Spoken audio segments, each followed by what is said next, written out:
Welcome to the class, dear students. Children, today we begin with a new chapter of your syllabus, that is, Inside Our Earth.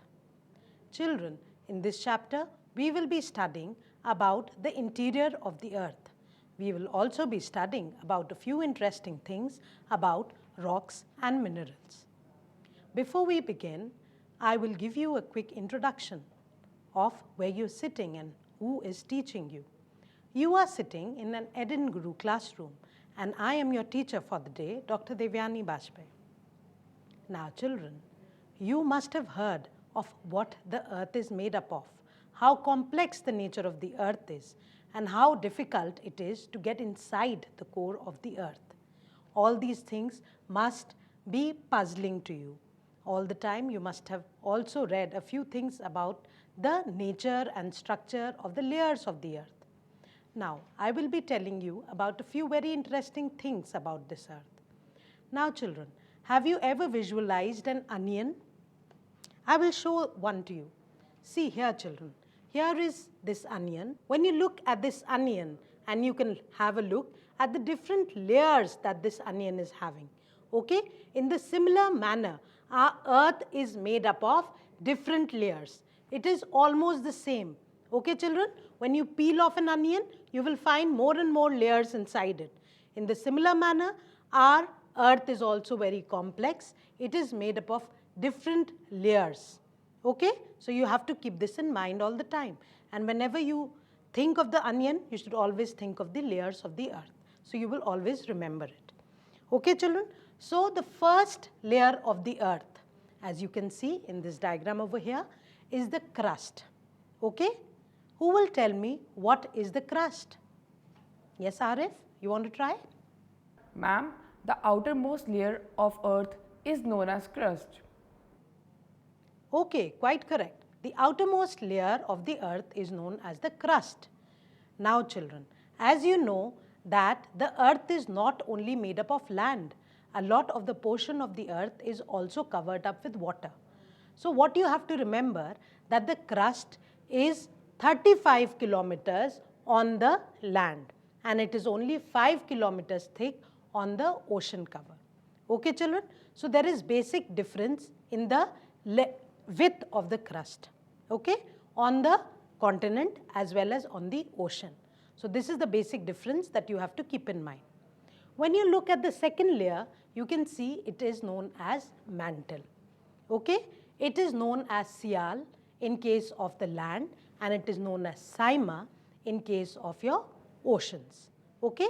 The mantle is going up to 2,900 kilometers. Okay? So you have to remember that the mantle is the second layer of the earth. Okay? Sial as is made up of two words, S-I-A-L, silica and aluminium. Okay? And Sima, S-I-M-A, is made up of two words, silica and magnesium. So this is made up of the composition of minerals that are making up this layer. So it is named after that. Okay, children? Now the third layer, as you can see in this diagram, the first layer was your crust, the second is your mantle, and the third layer is your core. Core is extending deep inside the earth till where you can see the end of the earth. Okay? So it is going deep inside, and it is also known as NIFE, NIFE. Okay? It is basically composed of two major minerals, nickel and iron. Okay, children? So you have to remember that these layers are named according to the composition of rocks and minerals which are present over there. Okay, children? So this is basically the composition of the earth, or the layering or the structuring of the earth. So we will quickly recap this.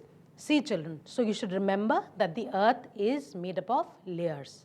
Then the first layer is the crust, which is 35 kilometers thick over the continents and only 5 kilometers thick over the oceans. Then the second layer is mantle, which is known as Sial over the continents and Saima over the oceans. Then the third layer is your Nife, or the core, which is extending deep down inside the earth. Okay, children? So this is basically the layering or the structure of the earth. And for your convenience sake, you should always remember that the earth, the layers of the earth resemble the layers of an onion. Now children, we will be talking about the next aspect of this chapter, that is rocks and minerals. Now, who will tell me what is a rock? Yes, I am. You want to try? Ma'am, the rock is any mineral composition. Okay, you're partially correct. See children, a rock is any mineral composition which is lying on the crust of the earth. Okay, so they are basically present all over the crust of the earth. They can be made up of one mineral or they can be made up of several minerals. Okay children, so this is one thing that you have to keep in mind, and you have to remember that they are generally lying over the earth's crust, that is on the lithosphere. Okay children, now you also have to remember that there are three types of rocks basically. As you can see over here, there are igneous rocks, there are sedimentary rocks, and there are metamorphic rocks.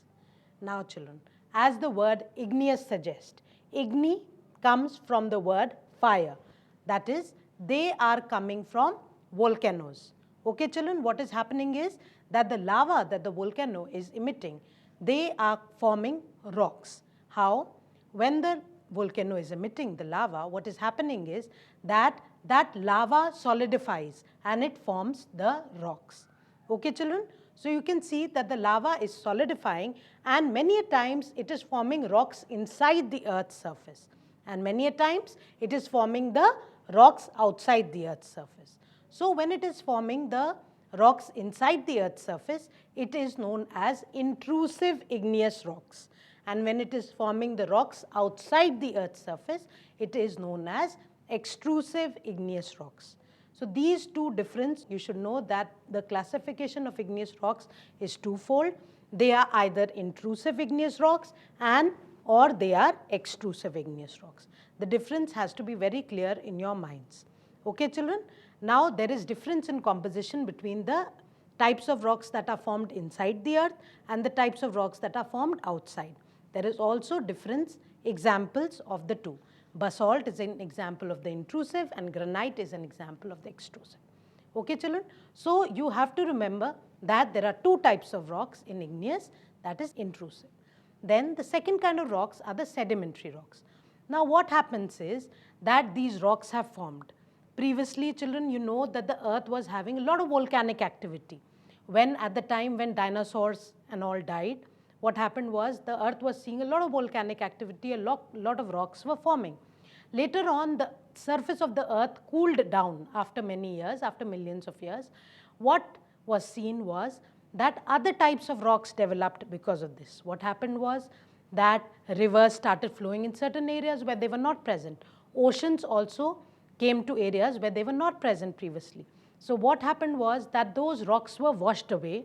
Those igneous rocks were washed away, and many times with the washing away of rocks, sediments were deposited in other areas. So what you can see is by this process of deposition of sediments and their compaction, what happened was that sedimentary rocks were formed. Okay children? So I hope you have understood the formation of these two types of rocks. So with this, I think you have understood how the igneous rocks had formed, and after that, after a few years, sedimentary rocks formed. And the process of formation of sedimentary rocks is still prevalent. It is still happening. Why? Because the rivers are still bringing in loads of silt, loads of material, and what is happening is that they are being deposited at places, and thus sedimentary layers are being formed and sedimentary rocks are being formed. Okay children? Then after that, what happened was that both the sedimentary and the igneous rocks, what can happen is they can, under intense pressure conditions or intense temperature conditions, what can happen is they can change their composition and they can become metamorphic rocks. Metamorphic meaning changed. As the word suggests, metamorphic. It means changed form. Okay? Now children, you should also be aware of a few examples of metamorphic rocks. Now you should know that clay changes into slate, and you should know that limestone is converted into marble. Marble is a metamorphic rock. So children, you have to remember that both igneous as well as sedimentary rocks can, under intense heat and pressure conditions be converted into metamorphic rocks. Okay, children? Now, the next topic that we will be learning about is the rock cycle, children. But before we begin with the rock cycle, let me know how much do you know about the importance of rocks in our lives. So, Nilesh, will you tell me why are rocks important in our lives? Why do you think, how are rocks useful for you? Ma'am, rocks are used in buildings. Okay, buildings, good enough. See children, we are utilizing rocks in our daily lives. We have so many buildings. The bricks that you are utilizing, we are making so many buildings. We are making bridges, we are making our homes. We have been using it for so many purposes. So rocks, you should know, are a very important aspect of our lives, and they are very important as well. You also have to remember that you play a lot of games with rocks. You play the game in which you throw rocks, and you have that gitty kind of game that you must all be playing at homes, okay? The 7 rocks that you place, and then you play with it, okay? So rocks have a lot of purpose in our life. Now children, we will be learning about the next thing, that is the rock cycle. As I was explaining previously also, the rock cycle is in simple terms the same thing that I have explained before. As you can see on this figure over here, you can see that the volcanoes are giving out magma and lava. What is happening is that this is being solidified and they are forming the igneous rocks. As you can see, the igneous rocks are being carried by the different rivers, oceans, etc., winds also, and then compaction of this is taking place, and you can see in the other part of the figure that sedimentary rocks are forming. Now, later on, as you know, and as I have also explained, that both the sedimentary rocks and igneous rocks under intense heat or pressure changes, what is happening to them is that they are being converted into metamorphic rocks. So children, you can see this is a whole cyclical nature in which the earth, all the rocks that are present on the earth's crust are being converted from one form to the other. Okay children? You must have heard of this concept previously also, that all energy remains the same, that is in a cyclical form. All the life cycles are also occurring in this form. In the similar manner, we have the rock cycle which is operating. Okay children? So this is what we had to learn about the rock cycle. A very important thing that we will be talking about next is minerals. Now children, you have to remember that minerals are having the similar chemical composition, and one or many minerals will compose one rock. This is just that you have to know about minerals. Why? Because minerals are important, because minerals go and combine and thus they form the rocks which are so very important for us in our day-to-day life. So children, with this we come to an end of this chapter in which we have learnt about the interior of the earth, in which we have learnt about the 3 different layers of the earth, that is the crust, the mantle and the core. We have also learnt about some very interesting aspects about rocks.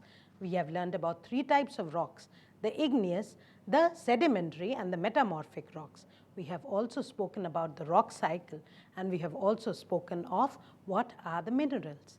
So children, with this I hope everything is very clear to you. If there is anything that you need any clarification on, you can ask. Okay, so with this I suppose you have understood all the aspects of this chapter well, children. So hope to see you soon in the next chapter. Happy learning. Bye. Let's recap. Just like an onion, the earth is made up of several concentric layers with one inside another. The layers are crust, mantle and core. The earth's crust is made up of various types of rocks. Any natural mass of mineral matter that makes up the earth's crust is called a rock. There are 3 major types of rocks: igneous rocks, sedimentary rocks and metamorphic rocks.